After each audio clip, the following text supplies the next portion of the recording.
제가 먼저 1절 읽겠습니다. 내가 백성 앞에 세울 법규는 이러하니라. 내가 이들이 저고 있을 때는 그들이 너희에게만 그리스도 이유 그리고 너희의 눈가를 보지 않고 아니 만일 그가 단신으로 왔으면 단신으로 나갈 것이요 장가 들었으면 그의 아내도 그와 함께 나가려니와. 너희 수비에 한지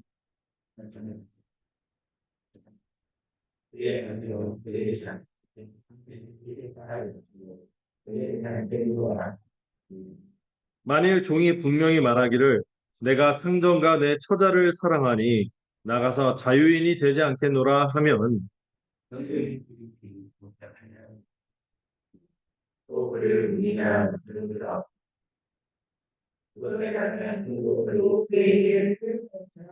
그는 소식으로 그의 한명을 사람이 자기의 딸을 여종으로 팔았으면 그는 남종같이 나오지 못할지며.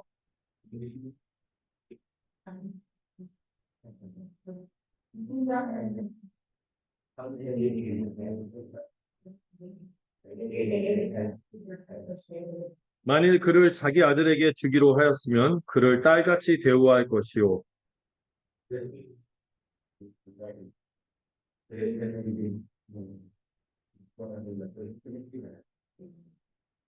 함께 읽겠습니다.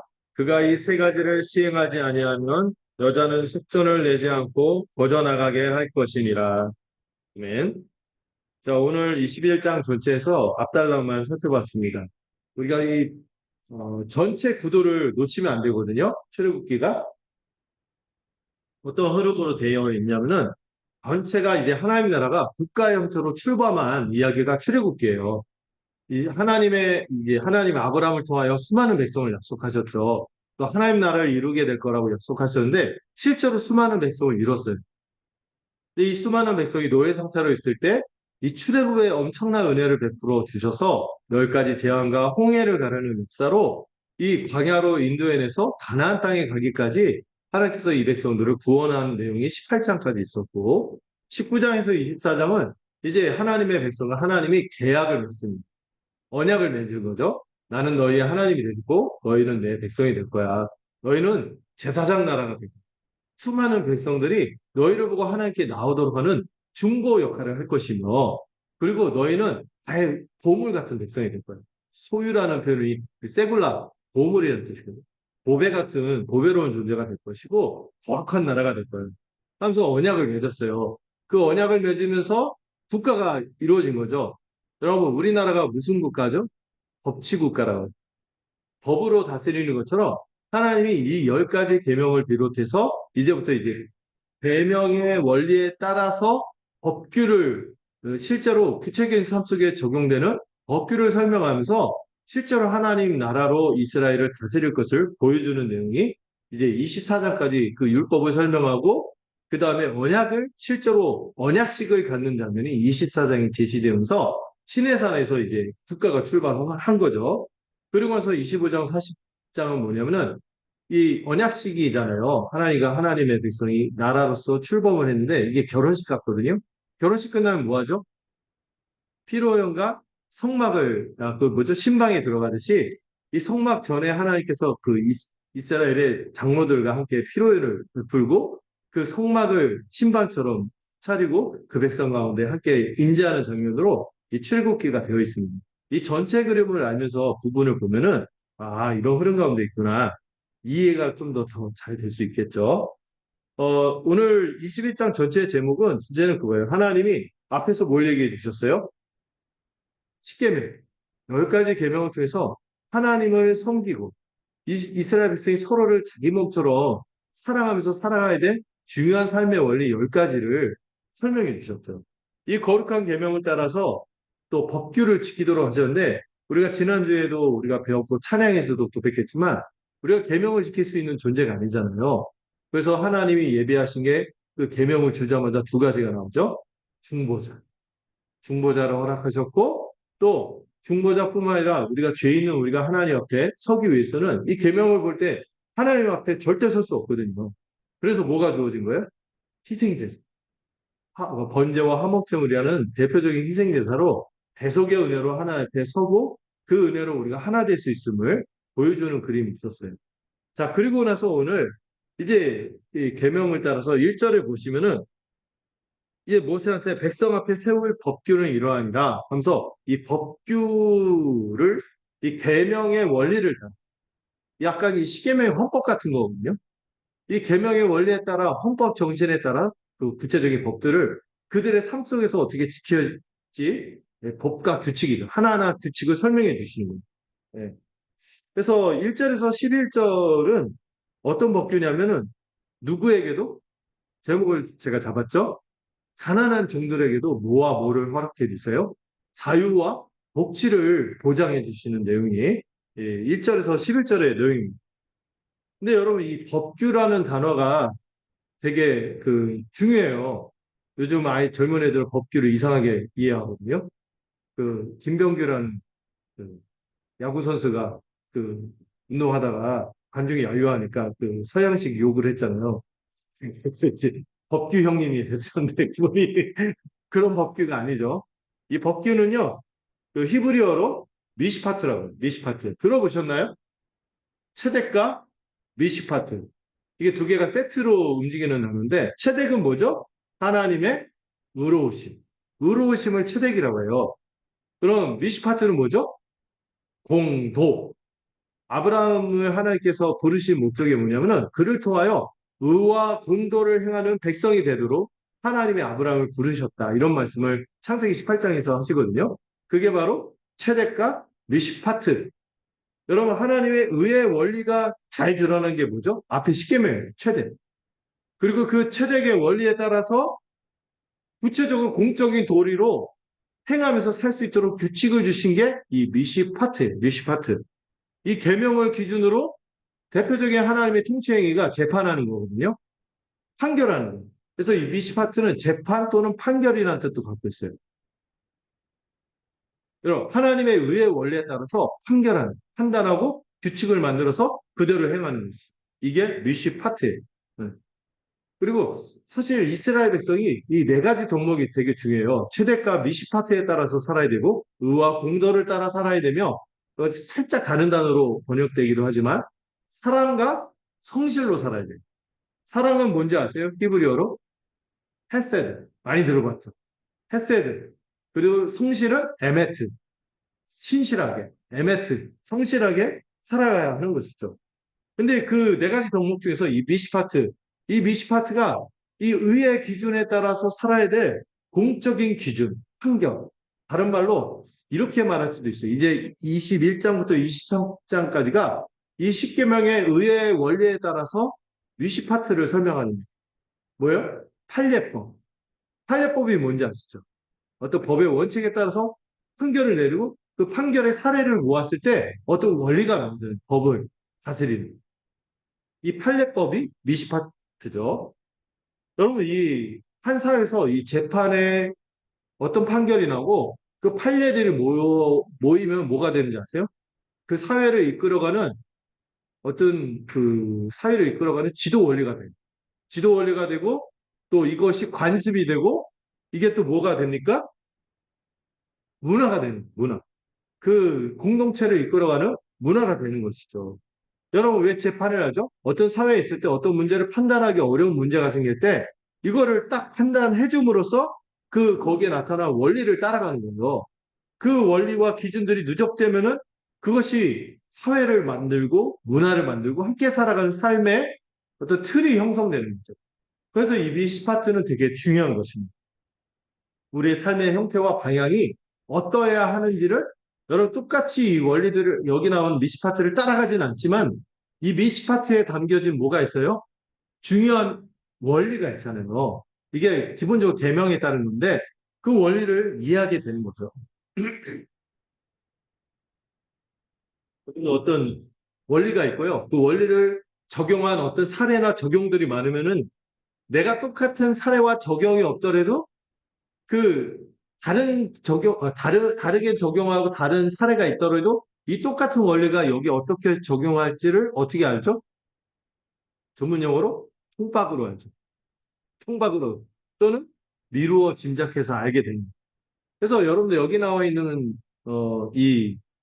이 내용들은요, 이 법규를 해석하고 적용하는 데 있어서 우리가 좀 잘 생각을 하셔야 돼요. 여러분 앞에 나온 십계명은 어때요? 어떤 건 지키고 어떤 건 안 지켜도 되고 이런 거 있어요, 없어요? 없어요. 보편적인 거죠. 보편적이란 게 뭐죠? 모든 시대, 모든 사람과 모든 문화를 초월해서 당연히 지켜야 될 하나님이 정하신 삶의 원리죠. 의로운 삶의 원리들이 최대. 근데 법규는 그 당시 이스라엘 백성이 지금 광야에서 지내고 있죠. 또 가나안 땅에 갈 수도 있고 한데 그 당시 역사와 문화 속에서 이 원리들을 이 백성들의 삶 속에서 구체적으로 적용합니다. 현실적으로 적용합니다. 이러다 보니까 여러분 이 법규들을 보시면은 이 미시파트의 내용들을 보면은 그 시대 문화에 모두 담겨 있어요. 약점, 한계도 담겨 있어요. 어떤 사람들은 그 이 미시파트라고 할 수 있는 이 자세한 이 판결문들 있죠. 판례 집회. 이것들은 쭉 설명하면은 모세오경 전체를 이렇게 분석하면 613가지가 나옵니다. 613가지 명령과 규칙들을 우리 시대에도 동일하게 기계적으로 동일하게 적용하려고 하면은 될까요? 안 될까요? 십계명은 보편적인 원리니까 다 지켜야 되지만 그 외에 나와 있는 판례법들은 어때요? 아, 이거 이런 문화에서 이렇게 적용했구나. 그럼 그 문화에서 왜 이렇게 적용했을까? 그 원리를 미루어 짐작해서 어떻게 해야 돼요? 우리 시대에 맞게 또 복음을 믿고 교회로 살아가는 우리에게 맞게 다시 적용해야겠죠? 예를 들어서 여러분들 여기 미시파트의 내용을 보면은 문화적 한계가 뭐가 있죠? 이 사람은 당시에 어떤 제도가 있어요? 지금 이 미시파트 첫 사례로 이 종이 나오는 게 좀 특이한데, 노예들을 어떻게 대할 것인가. 이 문제가 나오는데, 노예제를 부정하지 않고, 폐지하지 않고, 노예제를 인정하면서 그 노예제를 어떻게 운영할지를 설명해요. 그럼 우리도, 아, 노예가 필요하네. 이렇게 얘기하면은 넌센스죠. 또 그것만 있지 않고, 약간 보면은 약간 여성을 동등하게, 그나마 그 당시 고대 문화에서는 진짜 탁월하게 여성을 대우하고 동등한 사람으로 대우하지만 여전히 문화적 한계가 있어서 약간 억압적으로 느껴지는 내용이 다소 있어요. 그건 왜 그러죠? 그 시대에 그 사람들의 삶의 현실에서 한계인 거죠. 그걸 거기에 맞게 적용한 거예요. 노예도 있고 또 심지어 뭐도 있어요? 일부 가처제.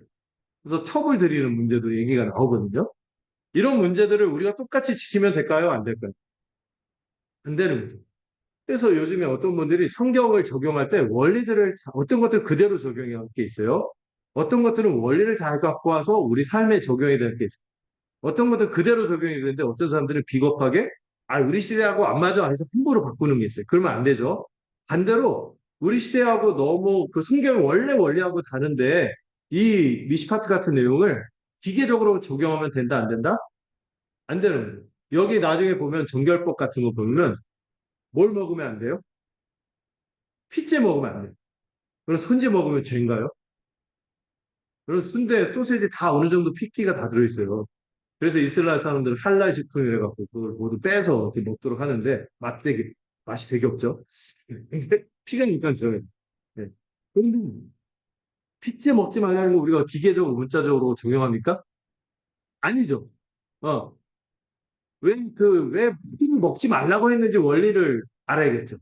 피는 생명을 상징하고 또 피는 몸 안에 있는데 몸 밖에 있는데 이건 부정하고 죽음을 떠올리니까 하나님 앞에 거룩하게 살기 위한 삶의 모양에서 이 죽음을 멀리하고 죄를 멀리하는 삶의 모습으로 잔인한 것들을 피하기 위해서 피째 먹지 않으려고 한 거죠. 그걸 따라서 우리가 이렇게 순종하는 거죠. 또 하나 먹지 말라는 게 뭐가 있어요? 돼지고기, 부정하다 이런 것들이 있습니다. 이런 거 그래서 어떤 목사님은요, 이상하게 어떤 교회 목사님이라 하지 말죠. 이상하게 이거를 적용해서 돼지고기 먹으면 안 된다는. 삼겹살 얼마나 맛있으니까. 예. 그렇게 안 먹으면 안 된다고 했는데 제가 얘기했나요? 어떤 목사님이 먹으면 안 된다고 하는 분인데 저한테 탕수육 먹다 걸렸다. 예, 공색하게 변명을 하는데 소고기로 특별 주문한 탕수육이 이 투레이트 걸렸죠. 음. 근데 이런 것들은 중요한 것은 문자 그대로 지키려고 하는 것보다 오늘 노예제도가 나오잖아요. 이것에 담긴 그 당시의 의미, 원리를 제대로 파악하고 우리에게 맞게 적용하는 거죠. 그런데요, 그 당시 상황에서도 봐도요, 이렇게 노예제도 운영하는 나라가 없었어요. 이게 되게 특이한 거예요.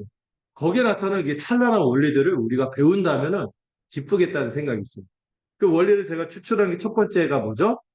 종들에게도 뭐와 뭐를 허락해요? 자유와 복지를 허락하셨다는 것이 정말 그 시대의 어떤 법하고 비교해도 그 탁월한 이런 면이 있다는 거죠. 그 원리를 잘 적용해서 우리한테 복음을 믿고 성령을 따라가니까 우리가 더 잘 적용할 수 있겠죠. 어. 자, 이 법규들 의에 따라 판결하는 이 미시파트 원리의 핵심은 가장 기본적인 전체 이 23장까지 이어지는 이 삶의 원리들의 핵심이 뭐냐면 하나님이 우리를 선하게 대하셨듯이 우리도 우리의 이웃에게 선하게 대하라는 거예요. 우리 이번에 복음 기도에서도 그런 기도문이 있었죠. 주님이 우리에게 대하셨듯이 우리도 다른 사람들에게 대하기를 원합니다. 이게 기본적인 원리예요. 이웃을 사랑하고 특별히 이웃 중에서도 누구를 더 약한 자들을 궁일히 여기고 섬겨라. 이 중요한 원리가 이 미시파트에 담겨 있습니다. 또한 하나님을 예배할 때 하나님의 계획이 뭔지, 그 경륜이 무엇인지 뜻도 잘 이해하고 하나님의 마음에 합한 백성으로 살아가도록 지도하는 원리들이 같이 들어있죠. 우리 하나님과 함께하는 신앙생활, 그리고 우리가 교회로서 어떻게 우리 지체들을 대해야 할지 그 원리도 여기에 있다고 보면 됩니다. 여러분들 여기 보니까 어떤 분들은요, 아이, 노예제도 다르고 여성인 거 억압하고 구약은 우리하고 상관없어. 이러면은 너무 경솔합니다. 거기에 담긴 중요한 원리들을 살펴보고 그 당시 문화에서에도 얼마나 신선한 충격을 줬는지 이거를 배우면은 우리가 정말 멋지게 하나님의 백성으로 살 수 있을 거예요. 이 모든 원리들의 목적이 있어요. 하나님과 언약을 맺은 백성이잖아요. 하나님과 언약을 맺었으니 누구를 닮아가야 돼요? 하나님을 닮아가는 거예요. 하나님이 자기 백성에게 어떻게 말씀하셨습니까? 내가 거룩하니 너희도 거룩하라. 하나님은 아브라함한테도 그 말씀하셨죠. 의와 공도를 행하는 백성으로 삼으려고 내가 너를 불렀다. 이런 거룩한 언약 백성이 되기를 하나님은 원하시는 거죠. 그렇게 살아갈 때 그 19장에서 나왔던 표현이 있죠. 제사장 나라, 보물 같은 백성, 거룩한 나라가 되는 것이죠. 안타까운 게 이 법규들을 이스라엘 백성들이 잘 순종 안 해서 문제지, 이 법규들은 너무나 멋지. 그들의 삶에서 그대로 순종했으면은 정말 멋진 삶을 이뤘을 거예요. 이 법규들은 물론 그 시대 문화가 반영돼 있어서 한계도 있습니다. 그러나 그 안에 어떤 원리로 실제 적용하는지 우리가 잘 살펴서 우리가 이를 적용할 때 누구를 힘입어서 이것을 순종할 수 있을까요? 우리 예수 그리스도의 보혈의 성체를 힘입어서 우리가 순종할 수 있고 또 이걸 순종하고자 할 때 누가 도우실까요? 성령님이 인도하시고 역사하실 거예요. 그래서 돌로 쓰여진 율법보다 우리 마음에 새겨진 율법으로 우리가 문자적인 의미보다 더 성령을 따라 이 영적 원리를 더 깊이 이해해서 고상하고 찬란하게 살아갈 수 있는 거예요. 지금 제가 앞에 서두에서 말하는 내용들이 되게 중요하거든요. 앞으로 우리가 성경을 볼 때 어떻게 봐야 하는가 이 원리도 이해하는 거니까요. 그래서 여러분들 우리가 이 미시파트를 잘 공부하면은 문자를 넘어서서 우리가 이 거룩한 원리들을 배워서 교회로서 더 고상하게 복음적으로 살아낼 수 있을 것입니다. 제가 이 얘기를 막 하는 게 어떤 사람들은 신약만 필요하고 구약은 필요 없다 이런 얘기하고 구약이 막 너무 우리하고 안 맞다 이런 얘기하는데 이걸 어떻게 적용하고 이해해야 되는지를 다리를 놓은 거예요. 어떻게 한다고요? 미루어 짐작하지. 그래서 이런 원리구나 하는 것들을 배우면 좋겠어요. 자, 그런 의미에서 2절에서 6절을 보면은 특이한 게요. 십계명을 선포했어요. 그리고 너희는 이렇게 살았으면 좋겠다. 미시파트를 선명했는데 제일 먼저 다루는 대상이 누구예요? 노예, 종 하면 감이 안 오죠? 노예들을 어떻게 다뤄야 되는지를 제일 먼저 설명해요. 여러분, 고대에서 가장 유명한 법전, 가장 오래된 법전으로 알려진 게 무슨 법전인지 아세요? 가끔 퀴즈에 나오는데, 장무라비가 아니라 함무라비. 장무라비 이렇게 외웠던 게 기억이. 함무라비. 근데 여러분, 이 함무라비가 기원전 한 2000년경, 1700년 그 사이에 작성된 건데, 그거보다 더 오래된 법전이 있대요. 고고학적으로 나중에 출토되는데, 우르남무 법전이라는 게 있어요. 그게 실제 역사적으로 오래됐지만 가장 유명한 건 함무라비 법전이거든요. 고대인데도 와 되게 세련됐다 이렇게 얘기하는 법전이 있어요. 그 내용과 이 십계명의 내용이 좀 유사한 부분도 있어요. 그런데요, 자세히 들여다보면은 성경의 율법이 더 탁월하고 고상한 신적인 원리가 담겨 있습니다. 모든 사람의, 특히 모든 사람을 어떻게 봐요? 하나님 앞에서 차별 없이 존엄한 인권을 가진 존재로 이 성경이 보고 있어요. 율법. 그 함무라비나 이런 데 보면 그렇지 않거든요. 계급의 차이가 분명해요. 그 사람을 그 왕후장상이 따로 있냐 하면서 막 노예들이 편안히 일으키고 하는데 왕후장상이 따로 있어. 이 사람들을 대하는 특별한 규칙이 있고 노예들은 함부로다. 이런 한계가 있거든요. 근데 율법에는 모든 사람의 생명을 귀히 여기고 동등하게 보고 그러면서도 특히 누구에 대한 궁율? 약한 자들에 대한, 소외받는 자들에 대한 궁율이 깊이 배어져 있는 것이 율법의 특징이에요. 십계명은 모든 사람에게 행하는데 이 법을 적용하는데 제일 먼저 누구에 대한 것을 다뤄요? 그 당시 가장 소외되고 가장 외면받고 함부로 대할 수 있다고 생각한 한 이 노예들을 다루는 법규를 먼저 끄집어냅니다. 이게 다른 법하고 비교가 안 되는 거예요. 탁월한 거죠. 법규의 최우선적 적용 대상이 종, 노예예요. 종과 노예는 어떤 사람입니까? 가장 가난하고 소외된 자. 그 당시. 특히 여기 보면은 히브리 종이라는 표현을 쓰죠. 히브리 종. 히브리가 우리식으로는 배달의 민족 이런 표현인 거 아시죠? 이스라엘 백성들이 자기의 민족을 설명할 때 우리는 히브리 민족이에요. 우리는 뭐라고 하죠? 배달의 민족이에요. 그래서 이제 배달을 많이 하시는지 모르겠지만 히브리 민족이라 할 때 이 히브리 민족이란 말이 우리가 전에 이방인 취급을 받고 고통받고 하층민 취급을 받던 사람이었다. 이런 정체성이 있는 이름이 히브리. 근데 히브리 동포 중에서 어떤 사람이 종이 되는 거예요. 왜 종이 되었을까요? 더 이상 자기의 삶을 유지하기 어려울 정도로 가난해지고 모든 재산을 다 팔고 원래 판매가 금지되고 50년마다 그 땅을 돌려받기 때문에 판매하는 게 좀 터부시 됐던 금기시 됐던 땅까지 팔았는데도 삶을 영위할 수 없는 가장 밑바닥에 있는 사람들이 뭐를 택하는 거예요? 자기의 몸을 팔아버리는 종. 가장 밑바닥으로 본 거잖아요. 이런 사람들이 자기 자신을 종으로 파는데 당시에 한번 고대 사회에서 종이 되면 어때요? 종신노예요, 종신노예. 종신노예요? 세습노예죠. 자기 아이도 당연히 노예가 되고 이런 대대손손 종으로 살 수밖에 없는 거예요. 그런데 놀랍게도 이스라엘은요, 이 동포가 종이 되었을 경우 그 동포의 정체성도 뭐예요? 종되었는데 하나님이 해방시켜줘요. 그런데 그 동포가 종이 되면 어떻게 알아? 6년간은 종으로서 고용해서 불이돼 성기도록 하되 7년이 되면 어떻게 되는 거? 7년이 되면 아무 대가를 받지 않고 몸값을 받지 않고 그냥 자유인으로 내보내는. 그 6년간 고용했으니 또 종들도 어느 정도 페이를 받거든요. 이거 잘 아끼고 하면 자기 삶도 또 마련할 수 있는 기반이 되겠죠. 이렇게 해서 7년의 기간 중에서 6년을 이렇게 열심히 일하게 하고 7년째는 자유하게 하는 거예요. 그리고 이 사람이 일단 종이 되면은요, 6년간 뭐가 보장돼요? 여러분, 그 종이 되면은 자유가 없다니 답답하긴 해도 적어도 뭐는 보장돼? 일터와 생계가 보장. 일터와 생계가 보장된다. 그리고 7년째는 속량이 되어서 이 가난에서 벗어날 수 있고 자유인으로 살 수 있는 제도가 안식년 제도의 일부가 여기 소개되어 있는 거죠. 이 사람이 이 가난에 젖어들어서 안식을 누릴 수 없는데 이 6년을 종으로 살다가 7년째 무슨 년? 안식년을 누린, 우리가 막 가끔 7년째 막 이렇게 쉬러 갈 때 안식년이라고 하잖아요. 열심히 일하고 7년을 누려야지. 열심히 일도 하는데, 7년 찾아보면 안 되죠. 어쨌든, 이 7년째는 속량되어서 자유로 살 수 있었어요. 속량이 뭔지 아시죠? 같이 집을 지었다고 보고 해방되는 거예요.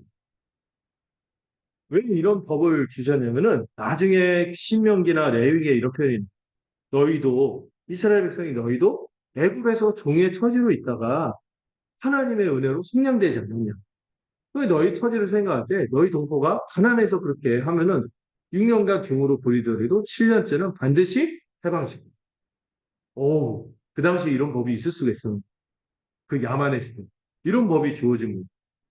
그리고 이 동포로 종을 부릴 때도 종이라고 함부로 대하지 않아요. 선대하라고 하고 신명기를 보면은요 나갈 때 절대로 빈손으로 보내지 않아요. 이런 표현이 있어요.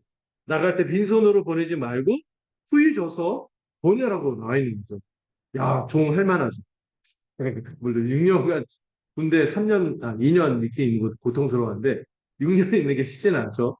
그래도 이 7년째 이 자유가 보장이 되는 거예요. 그리고 자기의 복지가 보장이 되는 거죠. 이런 제도가 어디 있어요? 제일 먼저 소외된 계층을 향해서 이런 법의 정신이 녹아들어 있는 것이 참 이게 빛나지 않습니까? 자, 구절을 한번 직접 볼까요? 신명기에서 이 구절을 좀 더 설명해 주거든요. 신명기 15장 11절부터 15절인데요. 한번 같이 한번 읽어보죠. 자, 읽어보겠습니다. 시작.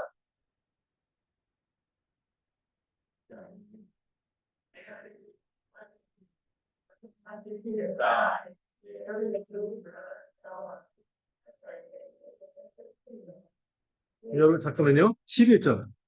11절 볼까요? 자, 우리 그 성경 구절 읽을 때 우리 모든 사람들이 같이 다 읽었으면 좋겠어요. 자, 11절을 보면은 가난한 자가 그치지 아니하겠습니다. 이게 뭐냐면은 하나님이 죄와 사망과 사단이 통치하는 이 세상의 현실을 헤아리시는 거예요. 그 죄와 사망과 사단이 통치하다 보니까 뭐가 그치지 않아요?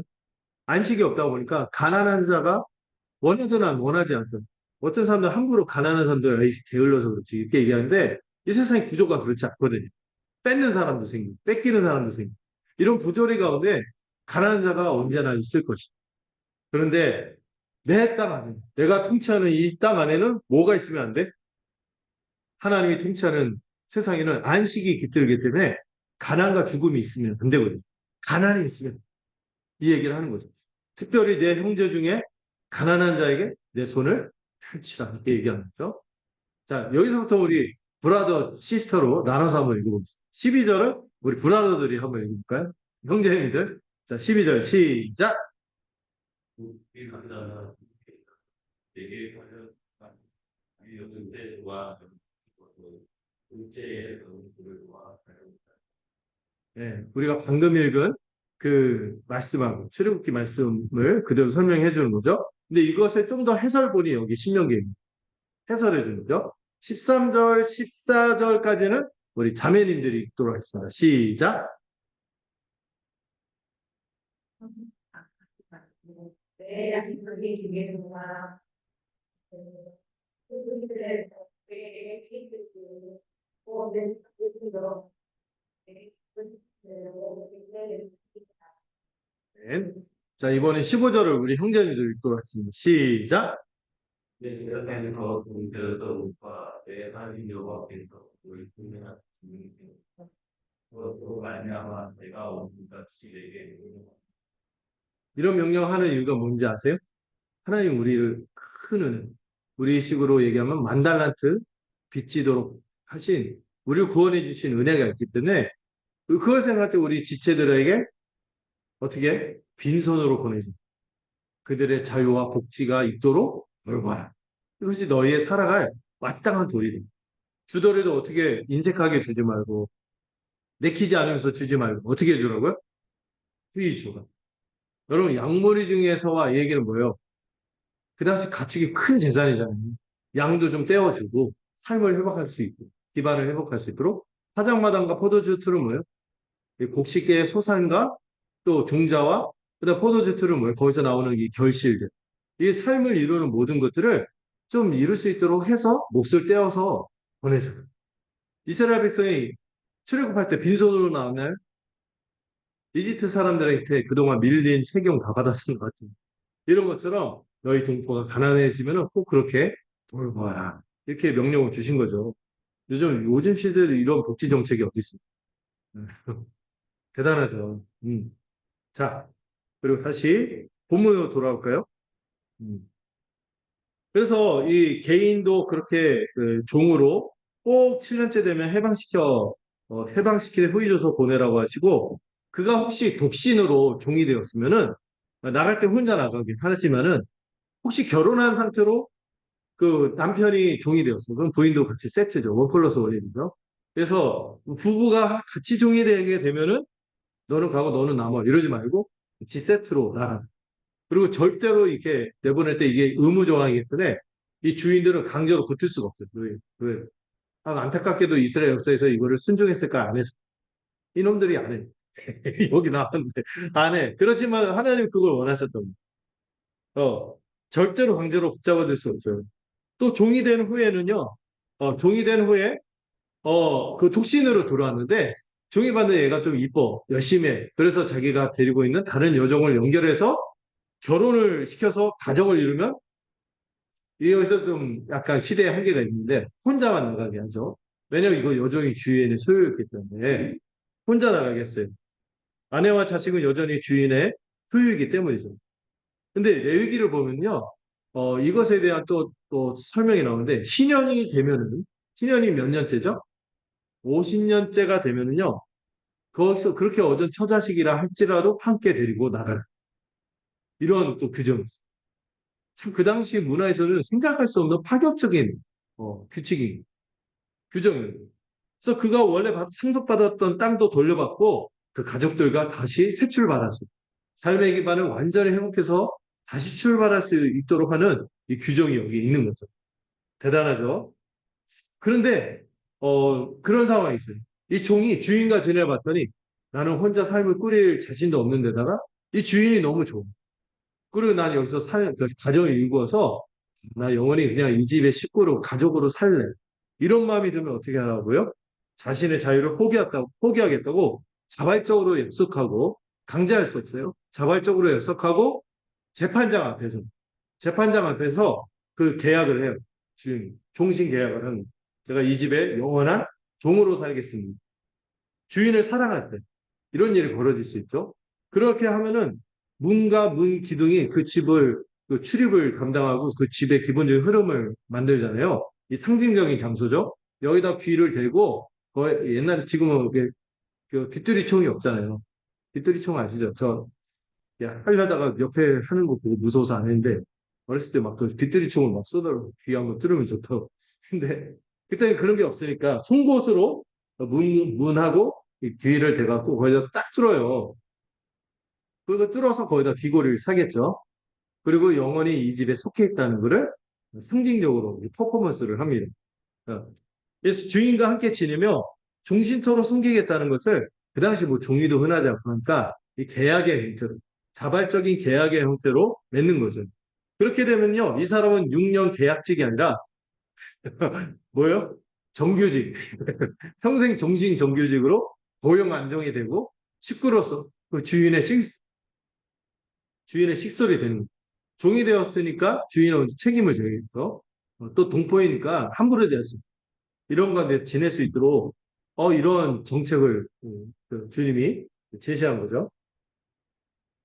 자, 그다음에 7절에서 11절은 어떤 대상이냐면은 가난하고 어린 여성이 종이 된 경우를 설명해 줍니다. 여러분, 종도 소외됐지만 특히 누가 더 소외된 격죠?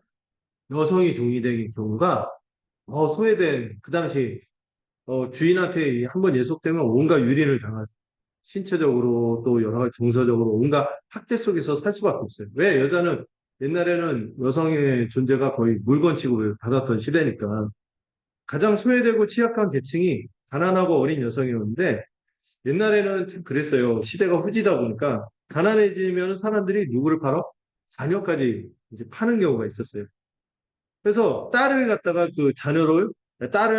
노예로 팔 경우, 종으로 팔 경우 여종의 경우에는 남종하고 좀 다른 법이 나오는데 뭐냐면 남자 종이면 7년째 자유인이 되어서 나왔는데 여종의 경우에는 나오지 못했어요. 왜냐면 그 종으로 이렇게 지냈다가 6년 지내고 나온 여성이 결혼이 가능할까요?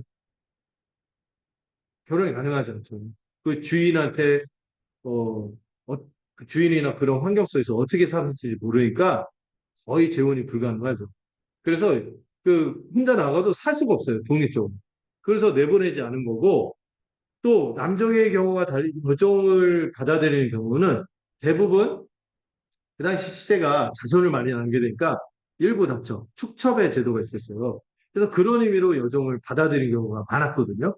그러니까 일종의 돈이 없으면요, 지참금이 없는 결혼의 형태로 여종으로 들어가는 경우도 많았어요. 지참금이 있으면 정식 결혼이 되거든요.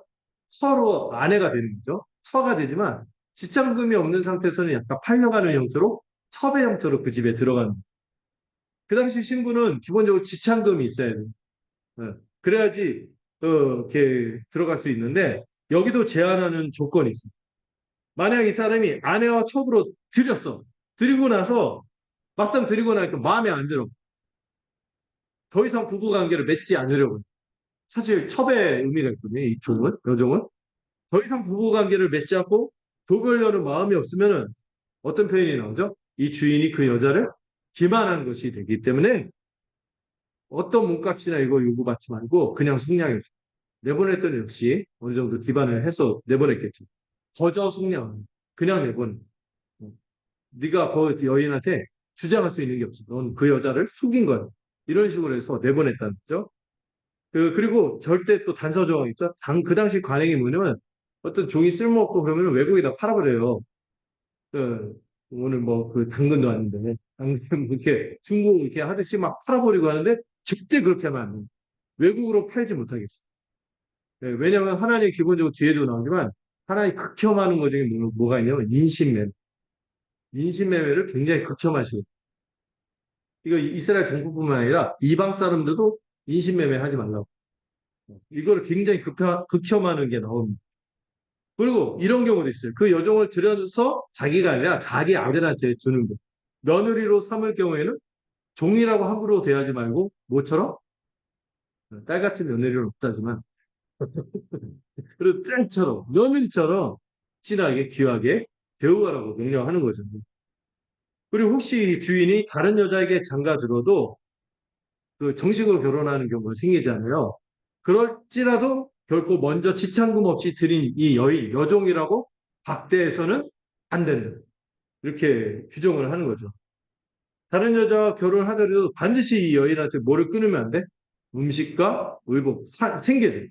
그리고 부부 관계로서 동침하는 것을 끊으면 안 돼. 왜 동침해야지 자녀도 낳고 이 여자가 자기 자식 의지하면서 살 수 있게 되잖아요. 이거 절대로 유지하도록 해라. 이렇게 법을 정한 거죠. 원래 이런 가난한 여종 이렇게 돌보는 거, 그 당시에는 다 소모품이에요, 사람은. 근데 이렇게 귀하게 여기고 돌보라고 처음에 율법을 해설하면서 이 판례집으로 나올 때 제일 먼저 나온 거죠. 음. 만약에 지참금 없이 들어왔지만 이 여인도 아내로서 동등하게 대할 뿐만 아니라 만약 돌보지 않을 경우에는 어떻게 하라고요? 이 역시 속전을 내지 않고 거저 자기가 빚지고 들어왔을 거 아니에요. 그 빚을 탕감하고 거저 나가게 한 거죠. 이런 제도를 이렇게 처음에 말씀해 주십니다. 여러분들 이 내용을 보니까 이 전체 원리가 뭐예요? 하나님이 참 우리 중에 어렵고 형편이 어렵고 가난한 사람들에 대해서 어떻게 알아? 그의 인권과 자유와 복지를 보장해 주시는 내용임을 알 수 있는 거죠. 그래서 여러분들 우리가 이 세 가지를 되게 귀하게 여기는 인권, 자유, 복지. 기독교에는요, 인권과 자유와 복지에 대해서 귀하게 여기 하나님의 뜻이 그렇거든요. 여러분, 우리 주 예수님께서 이 땅에 오신 것도 누구에게 좋은 소식을 전하기 위해서 말씀을 볼까요? 이거 한번 읽어보면 좋을 것 같아요. 예수님이 복음을 처음에 선포할 때 꼭 그 정해진 문구가 있어요. 복음 선포할 때 하신 말씀이 있어요. 이거 한번 읽어보죠. 시작.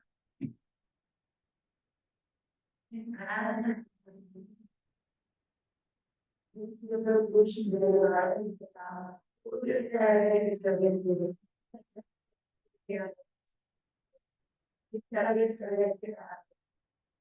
누구에게 복음을 전해요? 가난한 자. 이 세상에 왜 가난이 들어왔어? 죄 때문에 들어왔어. 하나님이 가난에 대해서 안타까워 여기시는 거죠.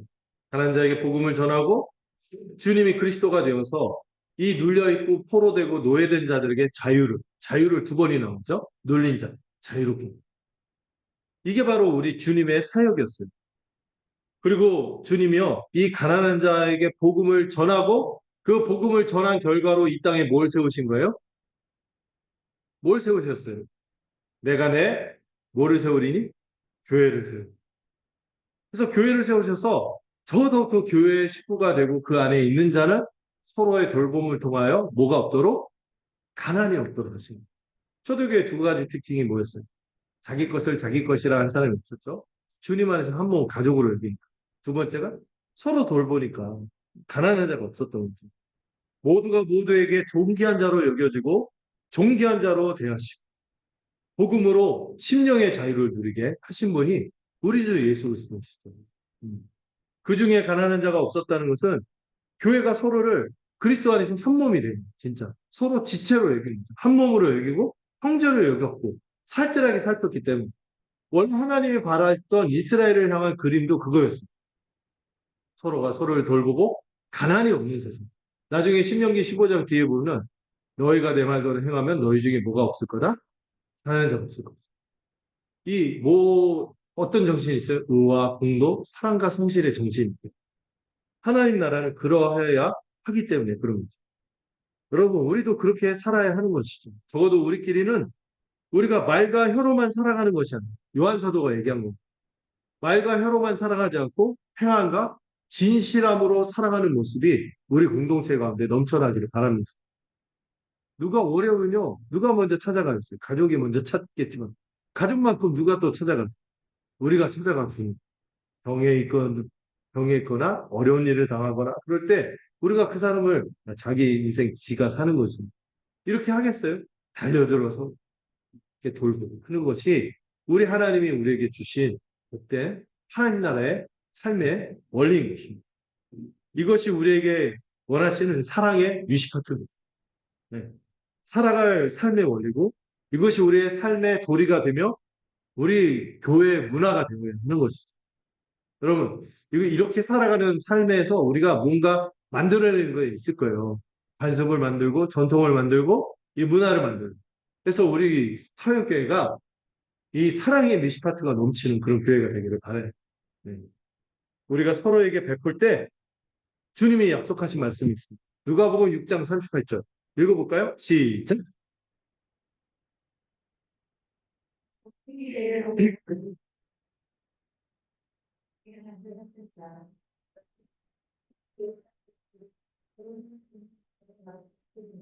여러분, 주님이 우리가 누군가를 위해서 우리의 것을 내어주며 어떻게 하신다고요?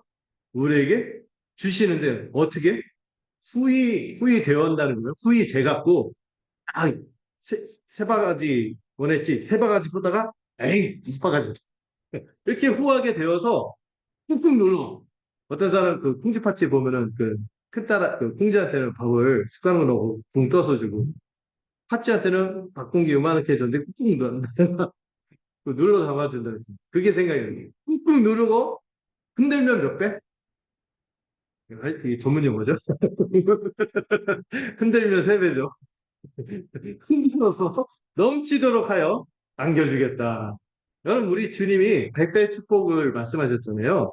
우리가 그렇게 서로 살아갈 때 이게 수위되어 누르고 흔들어 넘치도록 해서 우리에게 안겨주는 헛된 세상이 될 거라고 약속하신 것이죠. 헤아린다는 건 뭐예요? 우리가 그 사람을 위해서 이렇게 헤아리고 이렇게 섬기고 하는 것들을 우리가 그대로 돌려받는 복된 세상을 이룰 거다. 이걸 주님이 약속하신 것이죠. 여러분, 이런 세상을 살아가는 게 소망이 됐죠. 그리고 우리가 교회로 열심히 살고자 하는 이유가 여기에 있는 것입니다.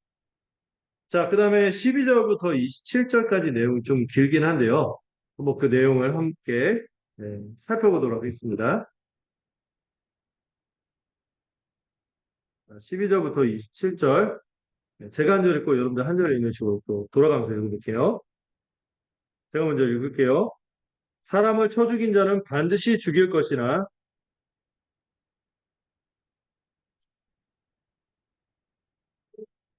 있습니다. 내가 그 주님이라 그 사람이 들리고 사람이 그의 이웃을 고의로 죽였으면 너는 그를 내 재단에서라도 잡아내려 죽일지니라.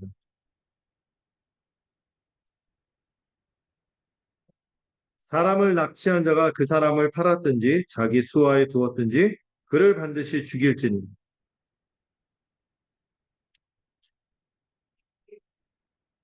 사람이 서로 싸우다가 하나가 돌이나 주먹으로 그의 상대방을 쳤으나 그가 죽지 않고 자리에 누웠다가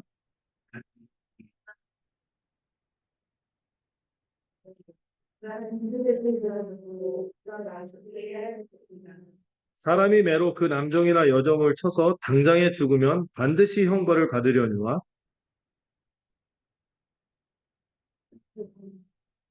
감정을 제한했습니다.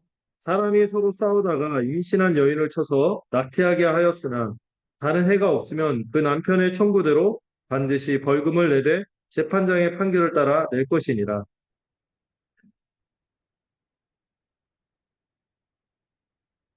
눈은 눈으로, 이는 이로, 손은 손으로, 발은 발로.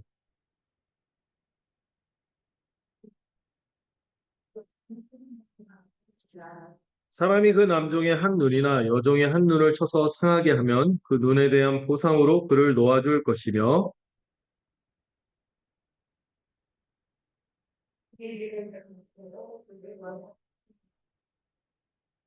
자, 우리가 살아야 될 거룩한 삶의 원리 두 번째는요. 우리가 이거를 기억하라는 거예요. 하나님은 폭력에 대해서 어떤 형태든 폭력에 대해서 뭐를 치르게 하신다? 정의로운 대가를 치르게 하신다. 하나님이 폭력을 되게 싫어하십니다. 특히 이 살인에 대한 규정이 12절부터 14절 이렇게 나오거든요. 고의적인 살인은 어떻게 하라고요? 계획해갖고 의도해서 죽이는 일이 벌어지면 반드시 사형하라. 이 사형제도 가지고 말이 많은데 전 옛날에 제 사형제도를 깊이 이해하지 못해서 반대하는 측면이 있었는데 제가 요즘 좀 돌아섰어요. 우리는 아직 사형제도는 존속하는데 집행을 하고 있지 않죠. 근데 이 사형제도가 필요하면은 이 피해자, 이 억울함을 생각할 때, 가족들의 억울함을 생각할 때 이게 그냥 사회 격리하는 것으로 끝나냐. 범죄 예방 효과가 있냐 없냐 논쟁이 많지만 여러 가지 면 생각해야 되겠죠. 근데 고의적인 살인에서는 하나님이 반드시 사용하는데 어느 정도냐면 뒤에 나오는데 재단에서라도 잡아내려서 이게 뭐냐면 사람이 이 살인을 저지르고 살기 위해서 어디로 도망가요? 나중에 도피성이라는 데 있어요. 살기 위해서 도피성으로 가서 이 재단불을 붙잡고 있으면 이 재단불에 뭐를 뿌려요? 피를 뿌리면서 제사함의 장소가 이루어지잖아요. 하나님 죄를 사해 주셨듯이 저를 좀 용서해 주시고 이 상황에서 저를 구해 주세요 하고 막 매달리는 거예요. 근데 어떤 건 용서가 안 된다? 의도하고 사람을 죽였어. 계획하고 죽인 거는 네가 재단불 붙잡고 있어도 소용없어. 끌어내려서라도 반드시 사용을 시키라는 거예요. 제가 용서받는 교육인의 장소를 기계적으로 매달린다고 되는 게 아니라 여러분 절대 살인하면 안 돼요. 그래서 너무나 귀한 다른 사람의 생명, 하나님의 형상이 돼. 이걸 고의로 뺏은 경우는 갚을 길이 없어요. 다른 건 보상이 가능한데 살인을 하면은 뭐죠? 불가역적이다. 돌이킬 수가 없는 거죠. 용서가 없는 거죠. 그러나 단서 조항이 있죠. 고의가 아니라 과실치사의 경우. 과실치사의 경우에는 이런 설명이에요. 하나님의 손이 임했다. 하나님의 섭리하에 일어난 것으로 보고 복수를 막기 위해서 뭐를 정했어요? 도피성을 지정해서 도망하도록 한 거죠. 만약에 이 사람이요, 그냥 방치되면 어떻게 되는 줄 아세요? 고대사회는 사적으로 린치, 사적으로 복수를 당하는 거예요. 가족이나 지인들이 가만히 있겠어요? 이 사람은 어떻게 할 것이기 때문에 도망가도록 했고, 이 피해자의 가족과 지인은요, 이게 과실로 벌어졌던 이 사람이 죽으면 이게 돌잖아요. 사람이 돌기 때문에 사정을 살피지 않고 재판 없이 사적으로 바로 보복할 수 있는 상황이 생기기 때문에 무고한 희생이 더 생기지 않도록 도피성 제도를 둔 것입니다. 자, 그 다음에 이제 15절부터 21절은 폭력에 대한 이 다양한 규정이 나오는데요. 폭력 중에도 가장 하나님이 싫어하는 폭력. 누구한테? 부모에게. 아버지나 어머니에게. 근데 고대 법을 보면 아버지는 그래도 어머니에 대해서는 그게 없었는데 여기는 엄마를 항상 같이 얘기해요. 이 율법이. 아버지나 어머니에게 폭력을 가하는 자는 반드시 죽여라. 사형을 처하라. 지금도요, 그 존속살인이라고 하죠. 존속살인이나 존속폭행은 더 엄하게 처벌을. 존속이 뭔지 아시죠? 친아버지, 친어머니에 대해서 이렇게 하는 것에 대해서 엄하게 처벌합니다. 뒤에 보면요, 심지어 모두 사형시키라고 해요. 저주하는 자. 아버지와 어머니를 저주하거나 욕하는 자도 양가 다 마찬가지예요. 막 욕하고 그러면 안 돼요. 하나님이 정말 싫어하십니다. 사형에 처하라고 하세요. 음. 우리가 배웠죠. 부모님은 하나님의 대리인. 이걸 배웠기 때문에 이 하나님이 그 부모에게 고유의 권위를 주셨거든요. 그리고 여러분 이런 측면도 생각해야 돼요. 그가 그 부모를 통해서 얼마나 큰 혜택을 받고 살아왔어요. 생명을 포함해서 복지와 모든 정서적인 것 포함해서 얼마나 초등학교 3학년 때 생일 선물 안 준 것 때문에 그 상처받았다면서 내가 삐뚤어질 때도 내 쪽집 하면서 옛날에 이상한 얘기도 있었는데 이거 한마디로 뭐예요? 하나님 부여하신 권위를 거절한 것도 있고 또 어떤 측면이 있어요? 배은망덕이죠. 배은망덕도 이런 배은망덕이 없는 거죠. 그래서 죄질이 큰 거예요. 부모에 대해서 좀 약점이 조금 있다고. 아니, 본인은 지는 뭐 괜찮은 사람, 부모님이 좀 약점이 있고, 자기 성미에 안 맞는다고 저주하거나 모욕을 하는 경우는 여러분 죄가 크다는 것을 명심하세요. 음. 예. 또 하나님이 극혐하시는 게 있어요. 이게 보면은 사람을 납치하거나 유괴하는. 동포든 이방인이든 상관없다는 거예요. 사람이란 것 자체로 이 사람을 강제로 납치하여 인신매매를 한다든지 노예를 팔다든지 자기 노예로 부리는 자는 그것이 발견되면 반드시 어떻게 하라? 죽여버려요. 얼마나 사람에 대해서 귀하게 생각하는 사람을 보호하기 위해서 이런 제도를 말씀하시는 거죠. 여러분 옛날 세상은 고대 세상은 전쟁과 약탈의 세상이었어요. 이런 일이 빈번히 일어났거든요. 근데 하나님이 이루시려는 나라에는 이런 일이 있으면은 안 된다요. 이거 일상적으로 일어나는 이 야망의 시대에서 야만의 시대 율법은 사람의 인권과 존엄성에 대해서 아주 탁월하고 고정한 기준을 제시하는 거죠. 그 다음에 상해에 대해서 규정이 나옵니다. 싸우다가 상대에게 돌이나 주먹, 칼 같은 거는 좀 괴악한 거. 근데 돌이나 주먹으로 이렇게 한 건 좀 우발적인 경우죠. 욱 해가고 상해만 근데 죽지는 않았어. 상해만 입혔으면은 형사 책임은 면했대. 형사 책임. 다치기만 했습니다. 형사 책임은 면했어요. 그러나 민사 소송은 못했어요. 지금 뭐죠? 간통에 대해서 형사는 없지만 민사가 있다고 그러잖아요. 근데 민사가 더 무섭다고. 형사 책임을 물지는 않았어요. 누워 있다가 이 사람이 일어나 지팡이 짚고 걸어서 일상을 회복할 정도가 되면은 형벌은 면했어요. 대신에 민사적으로 그가 거동할 때까지 그 못 움직이는 그 생계를 누가 책임져요? 상해를 입힌 사람이 손해를 배상하고 완치될 때까지 완전히 삶이 회복될 때까지 보상하도록 했어요. 심리적인 보상도 있었겠죠. 이런 제도를 뒀고 근데 또 놀라운 것은요. 특이하게 어떤 남종이나 여종한테 매로 징계를 가했어요. 폭력을 가했는데 너무 심하게 때려갖고 즉사하면은 동일하게 그 주인도 어떻게 알아? 형벌을 받는다는 거예요. 앞에서 사람을 죽이면 어떻게 알았어요? 예, 죽임을 당하거든요. 사형에 처하도록했죠. 여러분 당시의 노예는요 물건이었어요. 물건을 망가뜨렸다고 그 주인을 벌을 준다고요? 심지어 생명을 잃게 했다고 동일하게 사형에 처하게 하는 거는요 고대 문화에서 있을 수 없는 일이에요. 그냥 벌금 몇 개 좀 내고 말든지 이렇게 많지 동일하게 그 인신상의 동일한 처벌을 가는 거는 이 그만큼 정도보다 사람이다. 하나님이 귀하게 여기는 사람이다. 사람의 생명을요, 신분이나 성별과 상관없이 동등하게 여긴 겁니다. 대신에 종에게 징계를 가할 때 그냥 다치는 것으로 그치면은 고의가 아닌 것으로 보고 형벌을 면하겠습니다. 여기서도 형사적인 책임을 물지 않고 대신 민사적인 거는 어떻게 여겼냐면 이 사람이 종이니까 상전의 재산이잖아요. 스스로 재산상의 그 손해가 입은 걸로 간주해서 형벌을 주지는 않았다는 것이죠. 자, 그리고 이 단락의 그 세 번째 부분, 그 유명한 22절, 27절에 어떤 내용이 나오죠? 많이 들었던 표현이 있죠? 눈에는 눈, 이에는 이. 이게 처벌과 배상에 대한 규정을 왜 그렇게 원리를 세웠는지를 설명하는 내용이 여기 나옵니다. 어, 그 어떤 사람이 실수로 곁에 있는 임산부를 쳐갖고 다치게 해서 이 임산부가 여기 보면 낙태만 나오는데 낙태뿐만 아니라 조산도 있어요. 낙태하거나 조산하게 되면은 이 둘 다 번역이 가능하거든요. 낙태하거나 조산하게 되면 남편이 억울하잖아요. 남편이 청구해서 재판장이 공정하게 판결해서 벌금을 내도록 한 거죠. 대신 임산부나 아이가 다른 상해가 없다는 것이 조건이 있어요. 그 임산부나 조산한 아이가 상해가 없으면은 벌금만 내겠어요. 그런데 임산부를 다치겠어.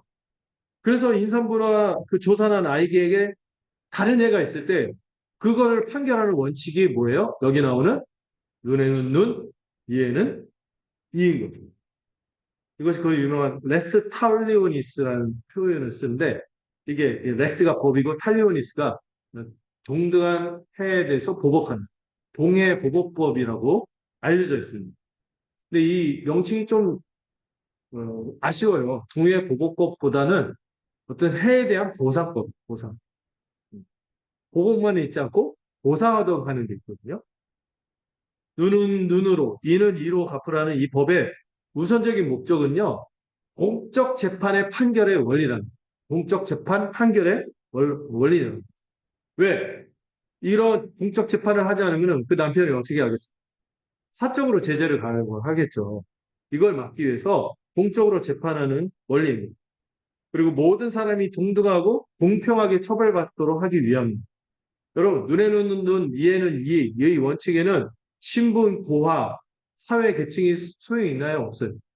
똑같은 생명은 생명으로. 이 정신이 담겨요.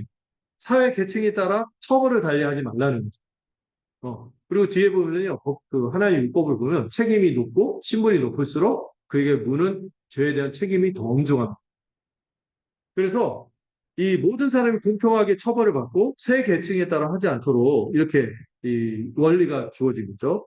다른 이방 세계의 법, 함무라비나 뭐 아까 우르나무 이런 법칙들은 보면은요, 신분에 높으면 유리, 신분이 낮을수록 불리, 유전유죄, 무전무죄, 반대로 유전무죄, 무전유죄. 네. 뭐 이런 상황이었어요. 배상금만 내거나 아예 처벌하지 않는 경우가 부지기수예요. 신분이 높으면. 근데 그러지 못하게 하는 거죠. 그리고 또 하나는 지나친 처벌을 막는 거죠. 여러분, 우리는 기본적으로 어때요? 죄로 받으면 말로 주고 싶잖아요. 그래서 딱 정확한 죄형 법정주의란 말이 있거든요. 법에 정한 대로 그 죄에 맞게 형벌을 내는 거예요. 딱 벌어진 죄와 피해에 입각해서 공적으로 판결하는 이 법의 가장 중요한 목적이 사적인 복수와 제재를 금하는 것이죠. 가족이나 지인이 피해를 받으면은 여러분 내가 정의를 행하겠다. 근데 이게 객관적이에요, 주관적. 주관적일 때가 많거든요. 눈이 뒤집히잖아요. 그래서 보복하면 과도한 보복으로 이어지게 돼요. 싸대기를 맞으면은 양싸대기를 날리고 싶은 게 우리의 마음이죠. 그러니까 보복하면 또 뭐가 이어져? 또 다른 보복이 이어져. 이 순환이 되는 거예요. 이걸 계속 공적 재판을 하는 것이죠. 이 공적인 재판으로 정의가 집행되면 이게 잘 이루어지면 피해자들의 뭐가 해소돼요? 원통함과 억울함이 해소가 되는 거예요. 그래서 이 법의 진정한 목적은 이 동해보복법이란 말을 쓰면 좀 안 어울리고 제대로 된 보상과 처벌을 함으로써 피해자를 위로하고 마음을 푸는 것이 우선이 제도가 눈에는 눈, 귀에는 이잉.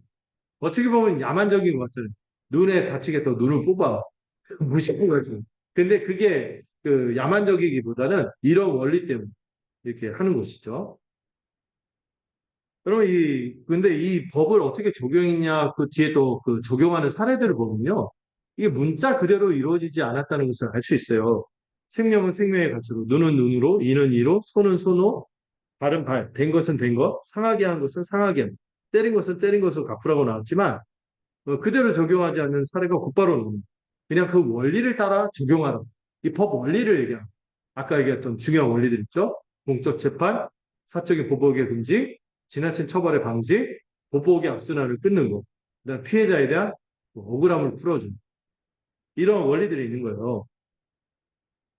이 남녀노소나 신분과 인종의 차별 없이 공정하게 법을 집행합니다. 과도하지 않게 법이 정한 대로 적절하게 처벌하는 사적 보복을 금지하고 이 피해자의 원통함을 풀어주도록 보상하는 것. 또 이것을 적용하는 원리가 눈에는 눈, 이에는 이, 이 성경의 원리인 거죠. 여기 뒤에 보면은 어떤 게 나옵니까? 남종이나 여종의 신체에 대해서 눈과 이를 다치게 했을 때 그 주인의 눈과 이를 다치게 하지 않고 어떻게 해요? 값없이 종을 속량함으로 보상해줘. 아직 5년 남았는데 풀어줘. 뭐죠? 피해를 입은 종의 입장에서는 주인의 눈과 이를 뽑는 것보다 속량되는 게 훨씬 낫죠. 그래서 이게 기계적으로 적용하는 게 아니라 문자적으로 적용하지 않고 아까 그 이면에 담긴 원리들 있잖아요. 신부 보호와 상관없이 죄형 법정주의라 이거를 지키기 위해서 이런 원리들이 주어집니다. 근데 이 전체를 좀 정리해서 생각해 보면 여러분 하나님은요 어떤 형태든지 폭력이 일어나는 것에 대해서 정의로운 대가를 치르시는 분인 것을 우리가 생각하게 되는 거죠. 여러분 우리가 생각하는 것보다 이 세상은 하나님은 공의롭게 다스리고 있어요. 정의롭게 정의를 행사하시고 있어요.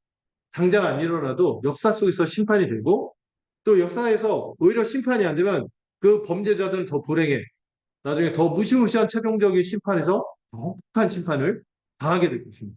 우리는 이런 관점에서 세상을 보죠. 하나님은 공의로운 재판관이세요.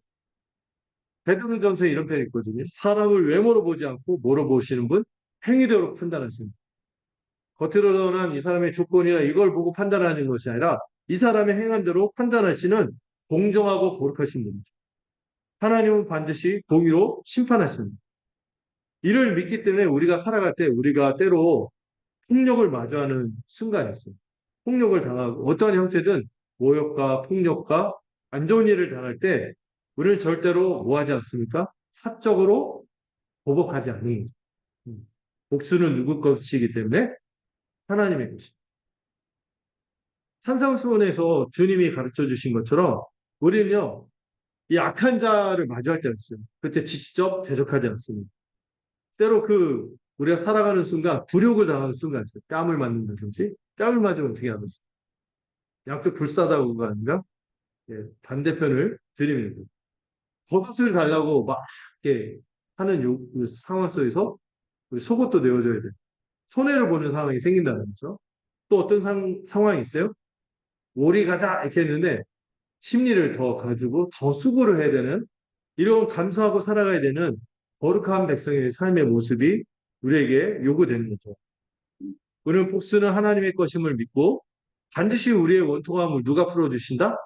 하나님이 풀어주심을 믿는 거죠. 그래서 우리는 이 살아가는 우리 현실에서 또한 뭐도 고려해야 되냐면은 그렇다고 우리가 이런 표현 쓰면 좀 그런데 호구로만 살 거냐면 그건 아니다. 주님이 뱀같이 지혜롭죠. 비둘기같이 순결하되 뱀같이 지혜롭게 살라고 했는데 하나님께서 우리에게 우리의 삶을 지키도록 고유하고 단정하게 신앙생활하도록 뭐를 허락하셨어요? 국가의 공권력을 허락하셨거든요. 그래서 이런 일반적인 은총을 통하여 주어진 공권력을 통해서 권선징악을 집행하도록 하고 또 하나님이 이 치안과 국방을 통해서 우리가 전쟁과 재난과 범죄로부터 우리를 지키도록 하시는 분. 이런 것들 잘 활용해 우리를 지키되 예, 특별히 우리가 이 문제에 있어서 이 정의가 이루어지고 하나님이 반드시 대가를 치른다는 생각을 할 때 우리가 이 밖에서 당하는 일은 어쩔 수 없잖아요. 그런데 저 교회 안에서도 이런 일들이 벌어질 수 있어요. 성도끼리 분쟁하는 경우가 생기고 이럴 때 바울이 고린도전에서 전서에서 분면하는 게 있는데 우리끼리 신자들끼리 분쟁이 일어났을 때 절대 뭐 하지 마라? 공적 재판에 붙이지 마라. 소송하고 막 이렇게 하지 말라는. 이게 형사일 때는 예외예요.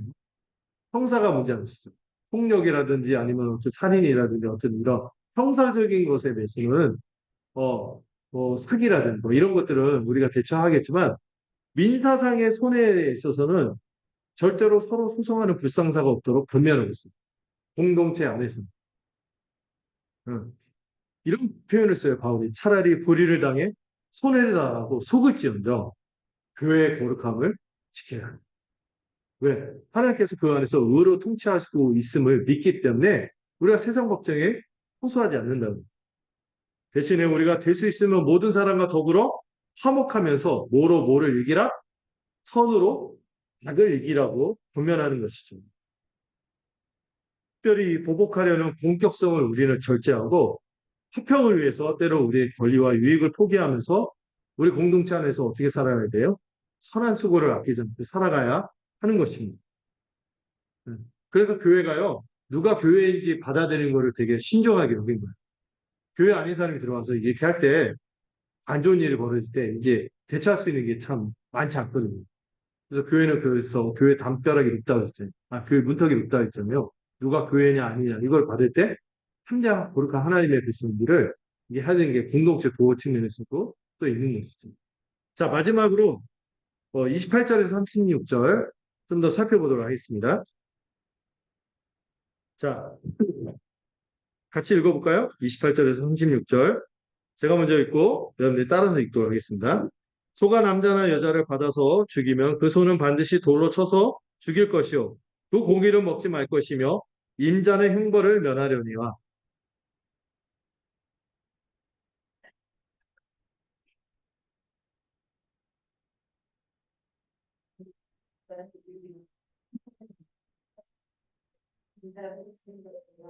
만일 그에게 속죄금을 부과하면 무릇 그 명령한 것을 생명의 대가로 낼 것이요.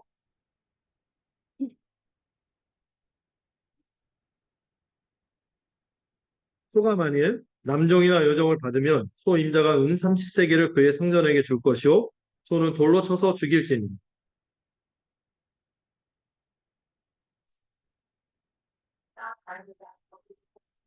그 구덩이 주인이 잘 보상하여 짐승의 임자에게 돈을 줄 것이요. 죽은 것은 그가 차지할 것입니다.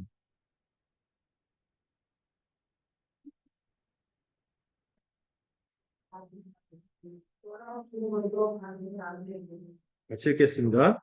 그 소가 본래 받는 버릇이 있는 줄을 알고도 그 임자가 단속하지 아니하였으면 그는 소로 소를 갚을 것이요.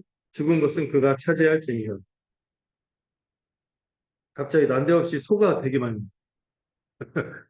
네. 자, 갑자기 그 말이 되는 소는 누가 들고 옵니까? 자, 이 갑자기 소 얘기가 왜 나왔냐 했을 때 제가 제목을 잡았죠. 하나님은 이웃의 위험과 손해에 대해서 책임지게 서로 책임을 지는 무한 책임, 서로 돌보는 사회를 원하셨기 때문에 이 규정을 주셨는데요. 28절부터 32절은 이웃이 빠질 위험에 대한 책임이고요.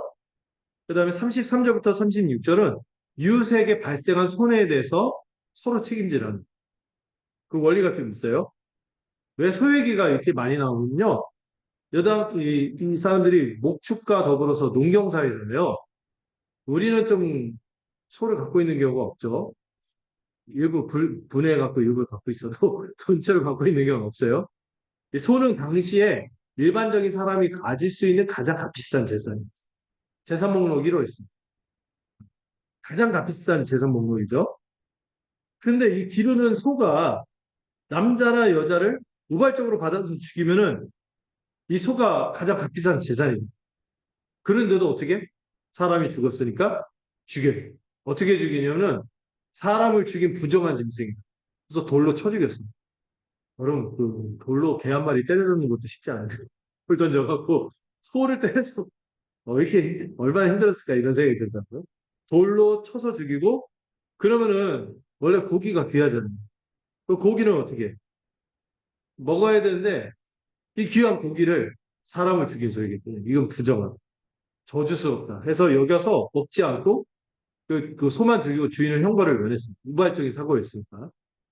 그런데 이런 경우는 특이해요. 소가 늘 받는 버릇이 있고 어떤 개 끌고 다니는데 물지 마세요. 이런 개가 있잖아요. 맹견. 맹견처럼 이 소가 좀 그런 성향의 소야. 이거 주인이 또 전에 한번 그런 일이 있어서 경고를 받았어.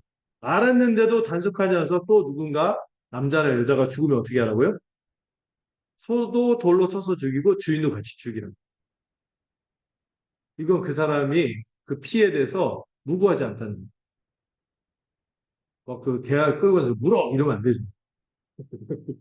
개 끌고 가서 사람도 물어! 막 이런 사람들인데. 예. 이 유가족들, 근데 어떤 단서 조항이 있어요? 소는 반드시 죽이되 유가족들이 이 사람의 처벌을 원하지 않는 거고, 그 원하지 않을 때는 무고한 죽음에 대해서 재판장이 가족의 뜻을 따라서 이 소의 주인에게 숙제금을 부과하면은 그 명령한 것을 생명의 대가로 내서 그 죽은 사람의 생명에 대해서 그 값을 치르도록. 그래서 살 수 있도록 마련을 했어요. 유가족이 원하지 않는 처벌을. 유가족이 처벌을 원하면 죽어야겠죠. 그러나 그렇지 않으면은 이 속전으로 생명의 대가를 내놓도록 했고, 어떤 경우도 있습니까? 어린아이, 아들이든 딸이든 여기서 특이한 거는 주인에게 그 법규를 그대로 적용하도록 했어요. 그 아이가 죽었어. 이 사람이 단속하지 않아서 죽었어. 그럼 그 주인도 죽어야 돼요. 어린아이라 할지라도. 여러분, 어린아이가 그 당시에는요, 사회 제대로 된 기능 못한다고 제대로 된 구성원 취급을 못 받았어요. 음. 성인만큼의 대우를 받지 못했죠. 그런데 이 어린아이 생명, 아들이든 딸이든, 여자애도 마찬가지. 동일한 사람으로서의 존엄성을 갖고 있어서 이에 대해서 동일하게 처벌할 것입니다. 남종이나 여종의 경우 이런 일이 생기면 소 주인이 은 30세계를 죽은 노예의 몸값으로 종의 주인에게 주고 소는 돌로 쳐서 죽이도록 했습니다. 역시 사람을 친 부정한 동물이기 때문에 그렇게 했습니다. 노예라서 좀 아쉽긴 하지만 이것도 역시 그 시대에 한계가 있는 거죠. 그 당시 문화의 한계가 있어서 그렇게 하신 거죠. 자, 그 다음에 33절, 36절은 이런 경우가 생기죠. 사람이 구덩이를 열어뒀어요. 무슨 뭐 짐승을 잡으려고 했나요? 아니면 어떤 목적이 있어 열어뒀는데 팠는데 덮는 걸 잊어버렸어요. 근데 소나 나귀가 빠져서 그 구덩이에 빠져서 죽게 되면 어떻게 해요? 구덩이 주인이 잘 보상해서 주인에게 돈을 주고 죽은 것을 그 구덩이 판 사람의 것이 된 거죠.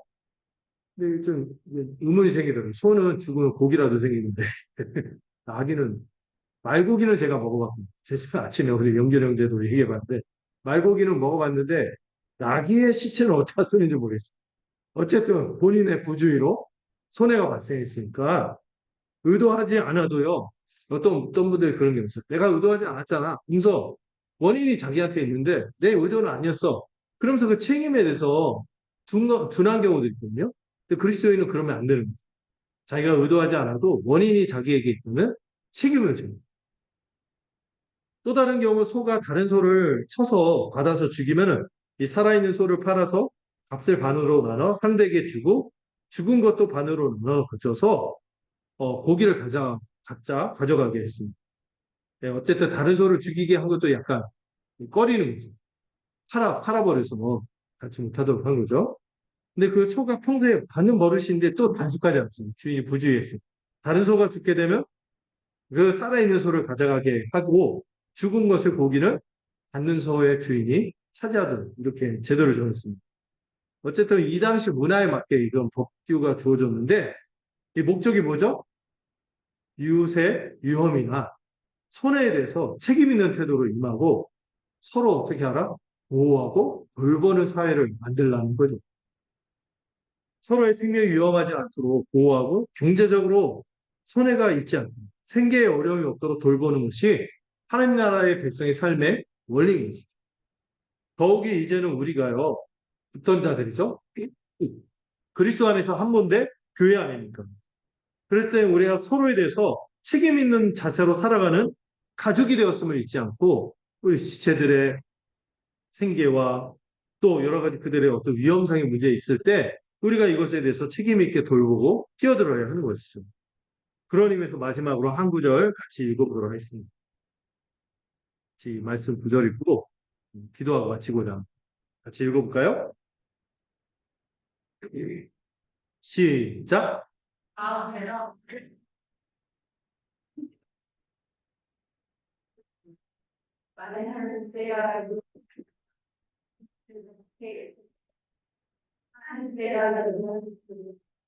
내가 그럼 우리가 몸이라면 서로 뭐가 없어야겠어요? 그런 다툼과 분쟁이 없어. 의와 공도, 사랑과 성실로 행하는 삶으로 살면서 우리가 지체로 서로 같이 돌보는 존재들인 것을 우리가 깊이 마음에 새겼으면 좋겠어요. 이미 우리가 하나님의 언약 백성이 되었어요. 그래서 누가 고통을 받으면요, 그 사람의 고통이 아닌 거예요. 나도 책임이 있는 거예요. 그 고통을 같이 받고 그 지체가 영광을 얻고 잘 되면은요, 그 사람만의 즐거움이 아닌 거죠. 내 즐거움이 되는 거예요. 그래서 우리가 이런 이 빛나는 하나님의 백성으로서의 삶을 잘 살아내기를 소망합니다. 자, 기도하겠습니다. 하나님 아버지, 가난한 자에게 복음을 전해주시며 우리를 자유하게 하시고 돌보시며 우리를 새로운 세상, 이 하나님 나라를 꿈꾸며 살아가게 하심을 감사드립니다. 우리가 돌로 새겨진 옛 계명보다 더 탁월한 새 계명이 주어졌고 성령의 역사로 말미암아 우리가 판단할 수 없는 문제까지도 주님이 우리에게 지혜 주시고 이끌어 주셔서 사랑의 미시파트를 만들어내고 자발적인 법규와 문화를 만들어 복된 삶을 살아가도록 축복하여 주시옵소서. 또한 우리 주님이 정의를 행하시는 분임을 믿고 세상에서 겪는 악한 일들에 대해 절대 분노하거나 미워하거나 보복하지 않고 지혜롭게 대처하되 하나님의 손에 맡기는 우리가 되도록 들어 주시옵소서. 자기를 쳐서 주님의 뜻에 복종하게 하시고 더 겸손과 섬김의 자세로 살아가도록 붙들어 주시며 무엇보다 우리 지체들을 가족으로 여겨서 보호하고 돌보는 일에 더 뛰어들고 열심을 가지고 서로 사랑하는 우리 교회가 되도록 붙들어 주시옵소서. 예수님의 이름으로 기도드렸습니다. 우리 찬송가 455장 함께 찬양하도록 하겠습니다.